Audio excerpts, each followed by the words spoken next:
Good morning, everybody. Happy Friday Eve to you. I'm Rob Evans. Welcome to Daybreak Plus. We're breaking down all the news you may have missed overnight and digging deep into what matters to you. And nothing matters more than keeping our kids safe, right?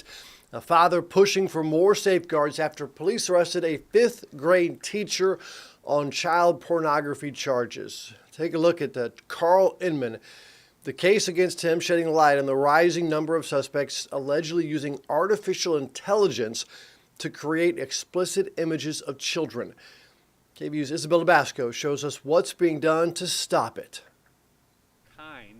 Ben Sanders is the father of a third grader at Baranoff Elementary, while Carl David Inman is a former fifth grade teacher at the school. According to a federal indictment, Inman had more than 365,000 images of child sexual abuse on several of his devices. Details of the arrest made Sanders' jaw drop. I became angry.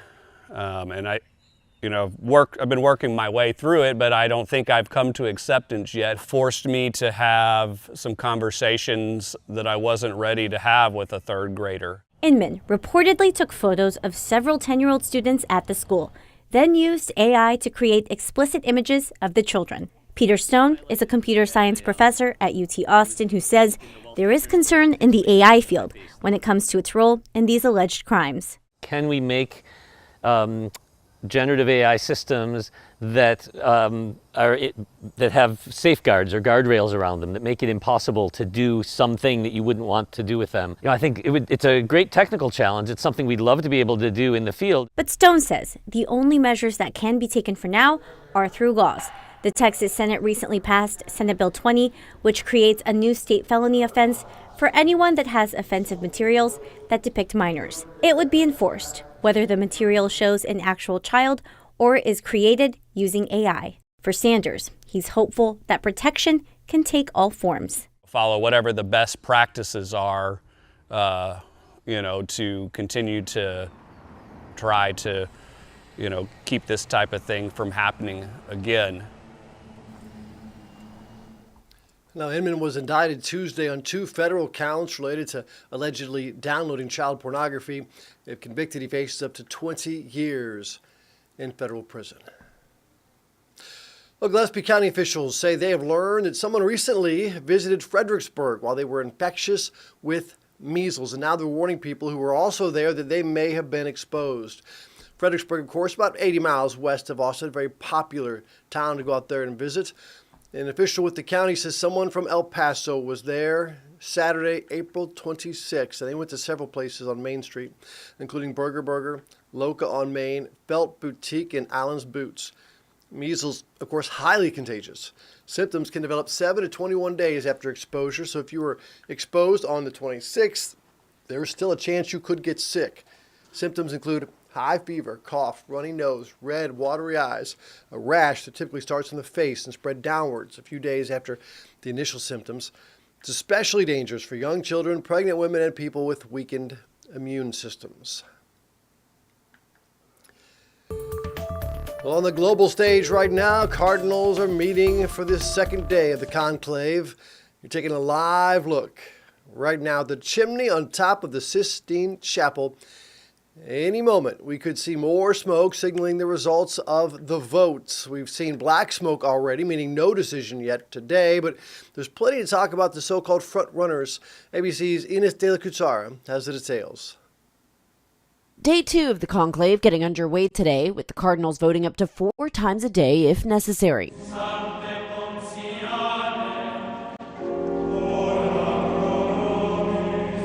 The 133 Cardinals choosing the new pope entered the Sistine Chapel, bowing at the altar before sitting at one of the many tables lining the chapel.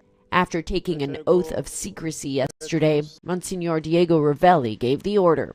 Extra omnes. That's Latin for everybody out. Those who were not electors left the chapel. The doors then shut. 30,000 people gathered outside in St. Peter's Square, waiting to witness the results of the first vote.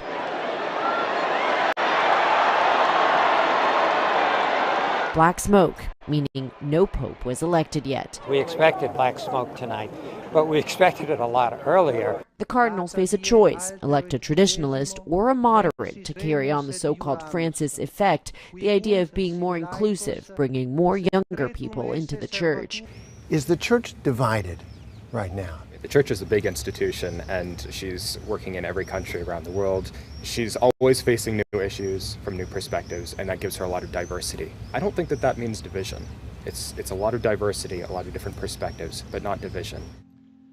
For much of the last century, it's taken between 3 and 14 ballots to elect a pope. John Paul II needed 8 ballots. Pope Francis was elected on day 2 on the 5th ballot. Inez de la Quatera, ABC News, Rome. 7:06 right now. Let's get a look at weather and traffic with Casey and Hannah. Casey, I heard something about some high 90s. Tell me this isn't real. Not yet. Yeah, unfortunately, I think by Wednesday, we're talking about what could be temperatures at least a couple degrees within that 100 degree mark. So we've got some heat ahead. It's not until next week. Actually, heading to this weekend, we're going to be looking at some cooler than average conditions out the door right now. Very comfortable for this Thursday. We've got some little clouds drifting overhead at the moment, but a very calm start to the day. We're currently looking at 62 out at the airport, 62 for Camp Mabry. Those dew points in the lower 60s, so we're feeling pretty good with those winds currently calm. Beautiful yesterday. We had that sunshine return in full force. All the moisture stayed well to the south of us, but today we're going to start to see a little bit of that try to creep back into the area. We've been tracking this little disturbance that's been creating some showers out towards portions of New Mexico, West Texas, and as this continues to move eastward over time today, it will bring us a couple spotty showers by this evening. I don't think it's going to be much, but a few of us will see some areas of rain. Out the door, as we take a look on this Thursday morning, we are currently dry. Elsewhere, closer looking at those temperatures. We've now fallen into the 50s for Johnson City at 59 degrees, Llano at 59 degrees. You're now in the 60s for Blanco, middle 60s out across the coastal plains. So a seasonable start to this early May morning. As we take you through the remainder of today, notice we keep it dry through the noon hour. This is what we're going to be focusing on for a chance for showers today. It moves eastward and could be bringing a couple showers into our area, maybe a rumble of thunder or two across the region, but certainly nothing severe by around 6 o'clock, 7 o'clock, and 8 o'clock this evening. This particular model, pretty spotty with it. I will say we've seen some of our short-range forecast models that show a little bit more coverage, so a few of us may be getting a little bit more shower activity, but the most of us won't see much. Few passing showers. This heads out by late tonight, and then we're dry again for your Friday. Winds back into the north for Friday, bringing in some of that drier air that we'll really feel as we head into Saturday and Sunday. High temperatures today, again, seasonable right at our average. Temperatures in the low to middle 80s for those highs. Notice how the humidity drops down as we head into Saturday and Sunday. We're talking about dew points approaching the 40s for Sunday. Should be very, very comfortable. You really want to soak this in because this will be fleeting. Mother's Day weekend, of course, big time plans with mom for a lot of us, and we've got a lovely forecast for that. Straight shower for your Saturday, mostly sunny on Sunday with those lows falling back into the 50s, but again, it won't last too long. Our average low this time of year is 65 degrees, so we'll be below that for Sunday and Monday morning before the heat starts to ramp up as we head into next week, and pretty quickly too. 70 forecast after today. We're much drier Friday, Saturday, and Sunday. We'll continue with plenty of sunshine. Monday, Tuesday, a sunny start to next week, but as we start to see the sunshine make a full force comeback here, those temperatures really start to ramp up. 95 on Tuesday, 96 on Wednesday. Hottest temperature we've seen so far this year, 96 degrees, so we'll have the potential of maybe trying to top that by the middle of next week. Looking good for the mamas out there. What's not looking so good is this commute if you are heading into Round Rock or North Austin. We're taking a live look right now on I-35 in those northbound lanes. So keep in mind, this is already a construction zone, so it is pretty hectic traveling through here, even on a good day. So this is near North Lamar, and we're getting some more information. This crash is actually involving a rolled over vehicle. The good news is it's not closing all of the lanes, but it's really slowing things down. Once again, if you are heading up north on I-35. So highly recommend not hopping on there right now. It's just not looking good. And once again, this crash site is at North Lamar, and then you've got about a mile of backup. So here's Parmer. So really it's if you're traveling through Walnut Forest, up through Wells Branch, and I'll let you know when they clear that vehicle out. But once again, it is involving a rolled over vehicle, I-35 northbound, impacting 2 lanes of travel. The good news is Mopac is looking really clear. So you do have some, different options depending where you're heading in today. You can get on that flyover bridge up through Mopac and kind of work your way over to Lewis Henna. But we're also seeing backups in the southbound lanes too on I-35. So once again, really kind of depends where you're heading today, but something to consider as you are heading out the door. Also seeing some debris here near the South Austin terminal right now. So we've got kind of something blowing up here, something over here, and then a little bit of stop and go on El Camino Real heading out from Cedar Creek towards that Mendoza area in Niederwald. So let's take a look around. Round Rock seeing slowdowns because really on both sides of the highway this morning. Manor seeing some stop and go in those westbound lanes on 290. And then Buda, we've been at a slow crawl for about an hour now. So kind of business as usual coming in from there. And you can see our drive times. We've got 35 minutes for you if you are traveling in the northbound lanes coming in from South Austin or Buda today. And then if you are coming in from Round Rock approaching to 183, it is under 25 minutes right now, but it's the northbound lanes that is the main concern. Like I said, though, Mopac is looking good under 15 minutes if you're traveling through there. So, you know, just a lot to consider as you're heading out on this Thursday morning, Rob. I will send it back to you.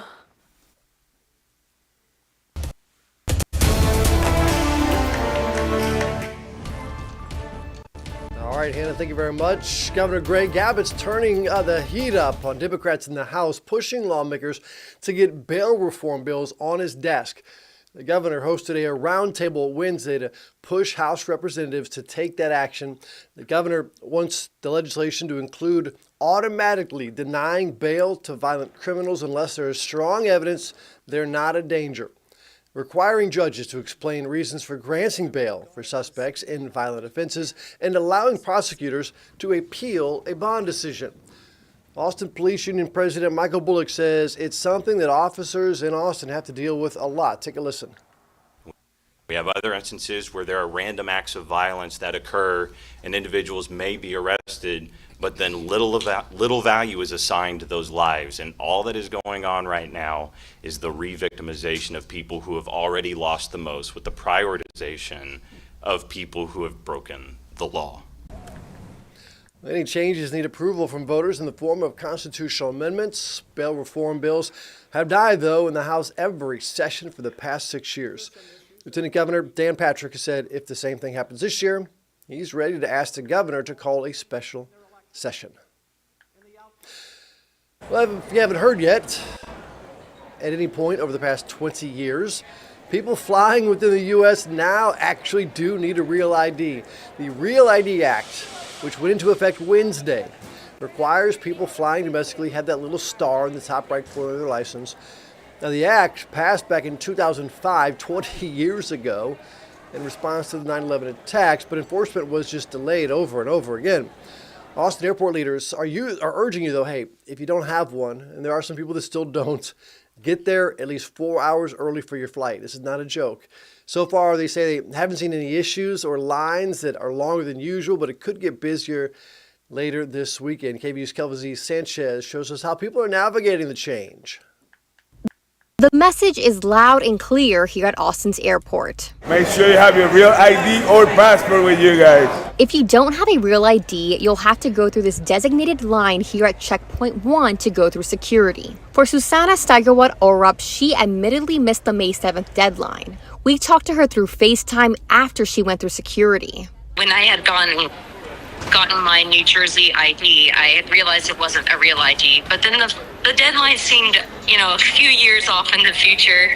And I thought maybe at that point that I would already be moving back to Texas, which I am. Steigerwald-Orup says during the pandemic, appointment times to get a new driver's license were scarce, so she put it off. Then I was flying out of Philadelphia airport on May 5th, and I looked at the deadline, and sure enough, she realized it was too late to get a new one. Luckily, when she went through TSA, she says the process was smooth. Once they looked at my ID, then they let me in through the barrier, and then they just swabbed my hands, and I was through. According to TSA, if you don't have a Real ID, you'll be asked to complete an ID verification process, and once that's all confirmed, you may be asked to get additional security screening.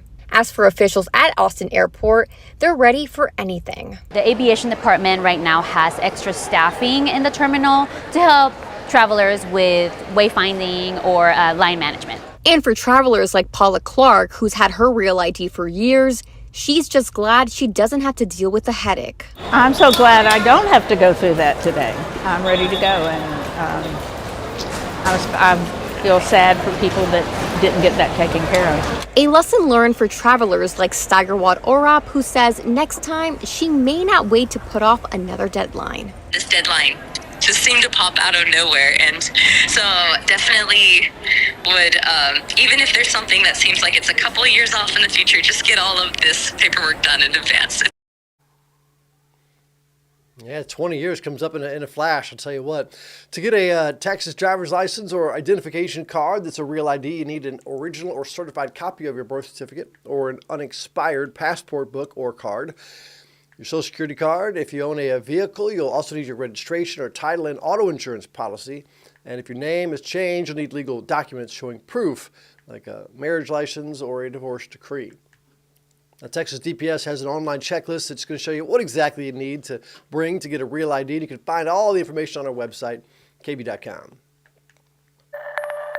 Well, we now know when Cap Metro's new police officers could hit the streets. Adam Bennett sat down with the new agency's chief to talk about where they'll prioritize officers and the work they've already been doing to keep people safe. The launch of the Cap Metro Transit Police has been years in the making. The chief tells me they've hired 7 officers so far. He's hoping to hire 10 by the time they hit the streets this summer. The goal, to keep both transit riders and operators safe. I, Eric Robbins. I, Eric Robbins. Do solemnly swear. After being sworn in last summer, Cap Metro's new police force will roll out this summer. It's exciting. Chief Eric Robbins previously led a police department near Houston. He spent the last 2.5 years building Cap Metro's new force to meet state requirements. Getting a facility, getting your brand, getting your identity put together, getting your policies, procedures. Plus, hearing from and working with the community, including people worried about over-aggressive policing. Chief Robbins told me feedback and data will help decide where officers deploy. They'll be at transit stops and on board. We may have people hanging out and sitting around at our bus stations and whatnot, so we want to make sure our presence is felt. We do have some concerns that we've seen on our buses as well. That includes this assault, February 9th, on board a bus on Burnett Road. Police say a man attacked an older woman and later another woman who intervened. It was definitely not called for. The operators, their main role is to provide safety as fast as they can, which is what our operator did in this particular case. They pulled the bus over, opened the doors. Chief Robbins says his officers will be part of a 3-pronged approach to safety. They'll respond to assaults and other emergency calls. Public safety ambassadors will be in the field to spot safety issues before they escalate. Staff social workers will help connect unhoused riders to resources. The chief says his police officers will get crisis intervention training. We are requiring them to just go out and ride the system in plain clothes so that they can understand what it's like just to be a passenger. Passenger Connie Lack wants to see fair enforcement. To make sure that people who are on the bus are supposed to be there. Rider Chris Daniels supports having officers on buses. To tell the police chief, doing a good job, that's what they need. The chief's message? And we're going to do everything we can to ensure their safety. Adam Bennett, KVUE News. All right, Adam, thank you very much. You know, camping isn't just a nostalgic pastime, although it is so much fun. It's actually become one of the biggest travel trends. According to Campgrounds of America, KOA, millions more families are trading hotels for the outdoors. ABC's Perry Russell explains how younger generations are fueling this camping boom. Forget plane tickets and pricey hotels. More families are packing up the car and heading outside.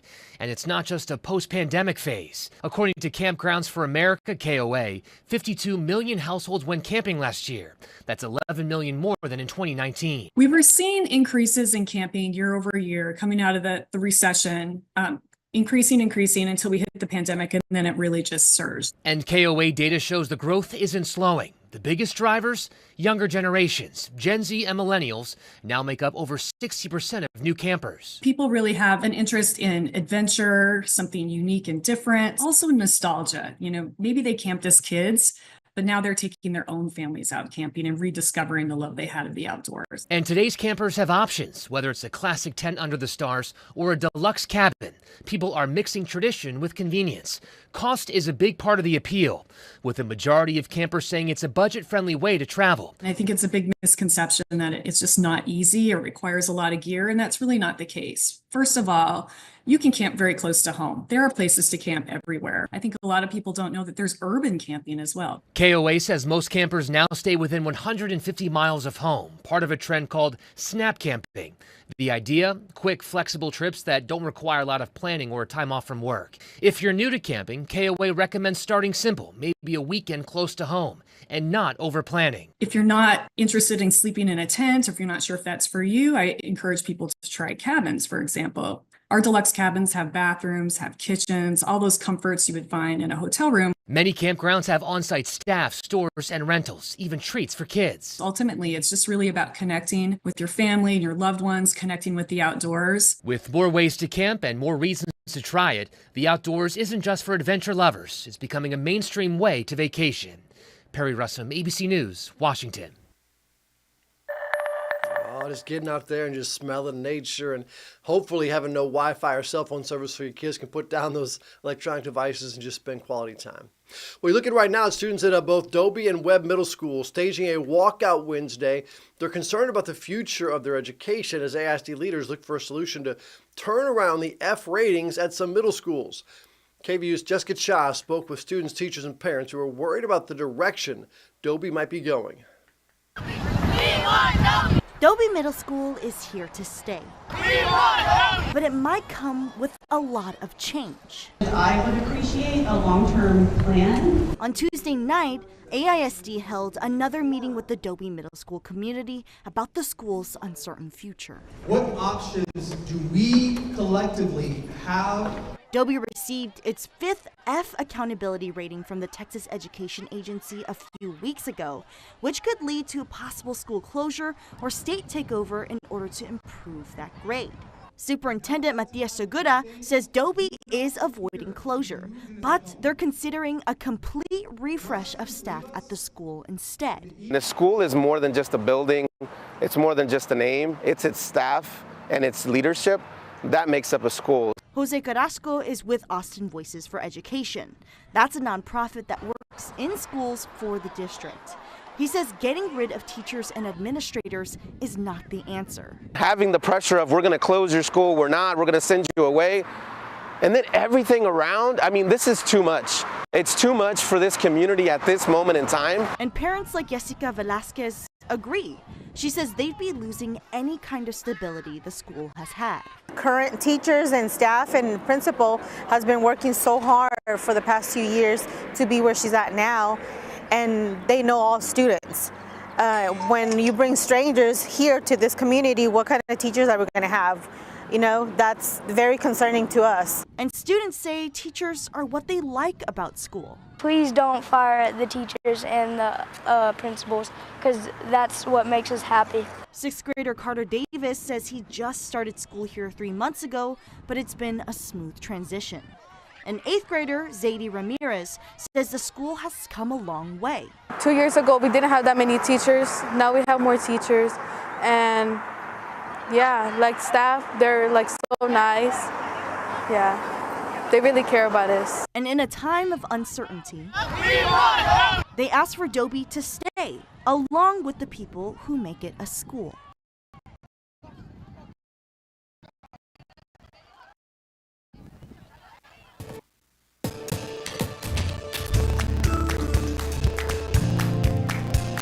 And we leave you this morning with something to talk about with Mother's Day weekend coming up. And moms, you know, they just seem to know when something's going on, right? When something's wrong. And now science can explain what some people call mother's intuition, described as a gut-level awareness of what your child needs, is feeling, or if they're in danger, based on no information or explanation.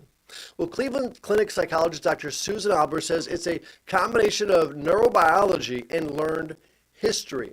The bonding hormone oxytocin strengthens that connection. And moms spend so much time with their kids, they learn to spot even subtle changes. Here is Dr. Albers.